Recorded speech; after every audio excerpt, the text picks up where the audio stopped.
Situated high upon a bluff in Jefferson City, the Missouri State Capitol sits alongside the Missouri River, which once served as the main line of transportation for lawmakers and other visitors to the state capitol. Completed in 1918, this Roman Renaissance-style building is the third to be built on these grounds. The first capitol was built in 1827 and the second in 1849. However, both buildings were destroyed by fire, first in 1837 and again by a lightning strike in 1911. Approximately 4,650,000 bricks were used to build Missouri's current state capitol, which cost $3.6 million to construct. Construction began in 1912, and in 1917 occupants started to move in.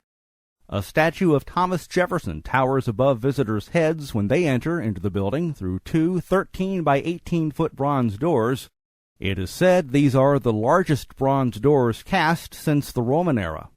The third floor of the state capitol holds both the Senate and House chambers, the Hall of Famous Missourians, and the House Lounge. The Senate chamber is the center of activity for the 34 lawmakers serving in the upper body of the legislature. The large and lofty room features 16 richly veined marble columns. A handcrafted dais is the vantage point from which the presiding officer directs debate and maintains decorum while the Senate is in session.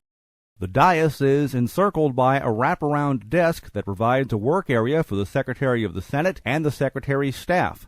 The President's chair features three-dimensional renderings of bears to complement the Senate clock located above the dais.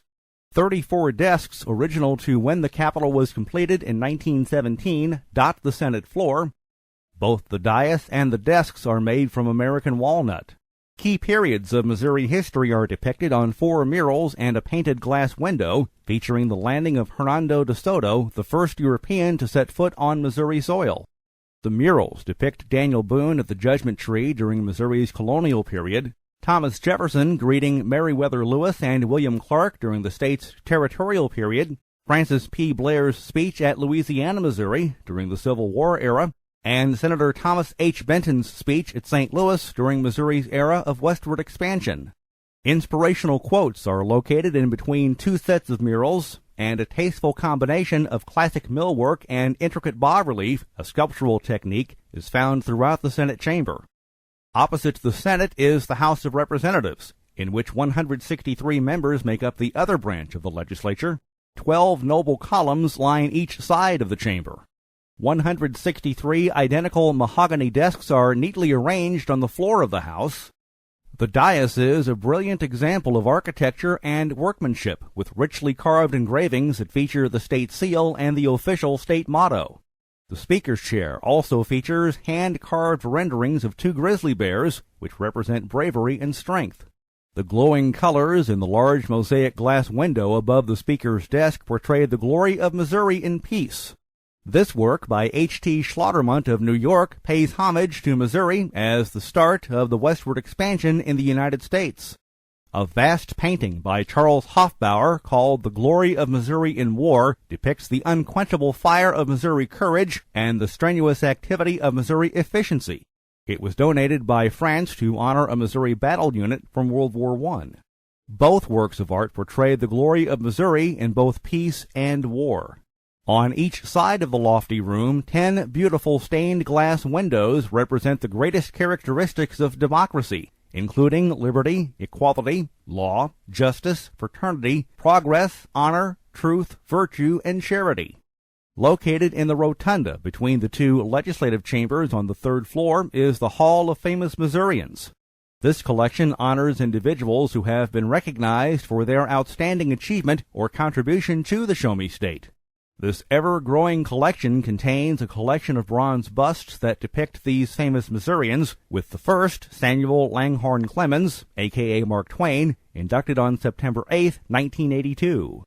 Every bust holds a plaque describing each of these notable citizens' accomplishments throughout our state's history in areas such as entertainment, science, literature, art, the military, and business. Perhaps one of the most visited rooms in the Capitol is the House Lounge.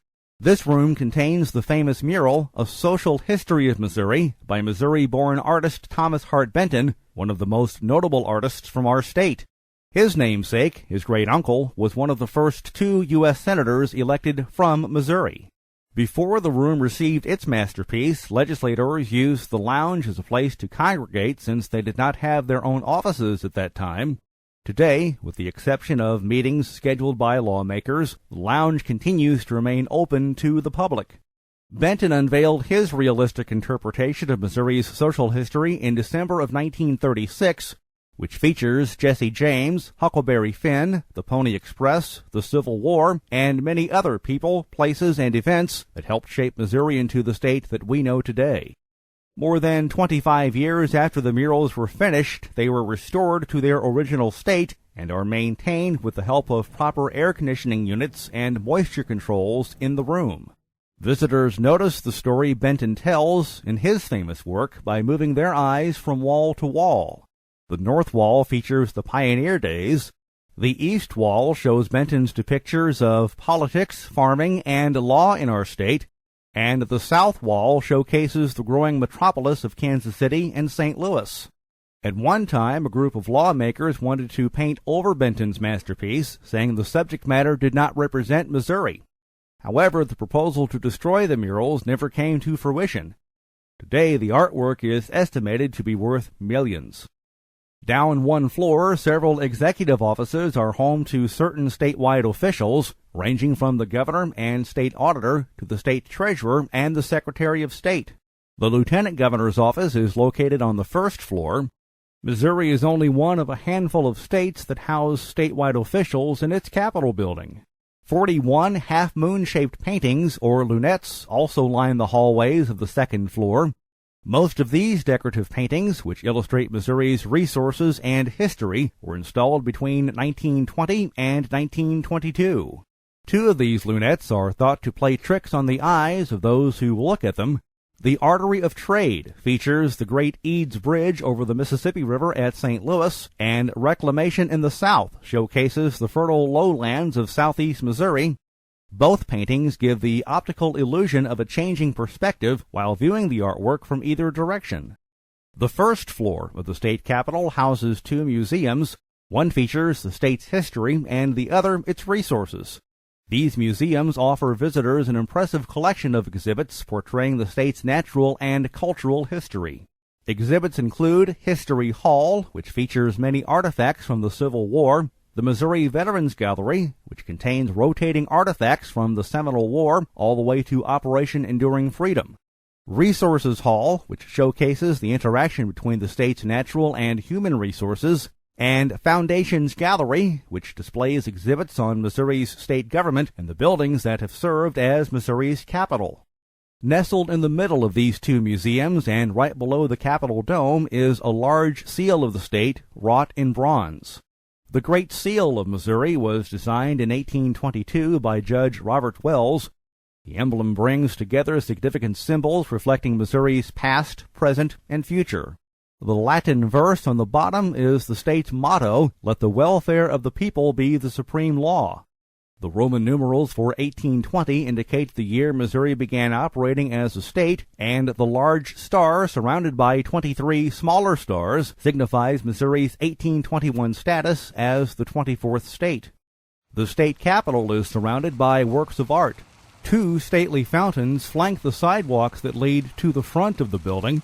The Fountain of the Sciences, which focuses on geometry, geology, chemistry, and astrology, and the Fountain of the Arts, which features architecture, sculpture, painting, and music. A great relief commemorating the signing of the treaty by which the United States acquired the Louisiana Purchase is located on a bluff between the Capitol and the Missouri River. It was fitting that the group depicted in the relief, including Thomas Jefferson, was cast in bronze since his acquisition of Louisiana led to creation of our state. Located directly in front of this relief is a spacious fountain that contains fabled creatures of a different time. Centaurs and sea urchins, which are prominently displayed in this water feature, were imagined to exist before our state was inhabited by man. The pediment over the main entrance to the Capitol is symmetrically composed. On one side, light, art, learning, and agriculture. On the other, justice, order, law, and commerce. Below this peak, colossal bronze figures on each side of the grand stairway in front of the Capitol symbolize our state's great rivers, the Missouri and Mississippi. The female figure on the west end features corn, wheat, and the fruits of the earth that represent the great Missouri. The male figure on the east, with the rudder of commerce, represents the mighty Mississippi. On the very top, 260 feet above the ground, stands Ceres, the patron goddess of agriculture. In her left arm she bears a sheaf of grain, and her right hand extends outward in a perpetual blessing. One of the newest additions to the Capitol grounds is the Lewis and Clark Trailhead Plaza. In 1804, the Corps of Discovery set out for a journey that would forever change the landscape of the United States. To honor the Lewis and Clark Trail through the capital city, a monument was created to commemorate the historic journey. In June of 2008, a 4,000-pound statue was unveiled, featuring Captains Meriwether Lewis and William Clark, York, Clark's servant, George Couillard, the hunter and interpreter, and Seaman, Lewis's Newfoundland dog. The statues took nearly 7 years to complete and were created using the help of live models and photographs. With a century's worth of bricks and mortar and priceless art within and surrounding her walls, Missouri's Capitol building has a unique American story to tell, a story that values every region, every group, and every person in this state. And the story of Missouri continues to be written today by new men and women, sons and daughters of the Show Me State, with new ideas to develop, to preserve, and to illuminate. Here, visitors from around the state, the country, and the world can see for themselves the beauty and vast history the state capital and Missouri have to offer.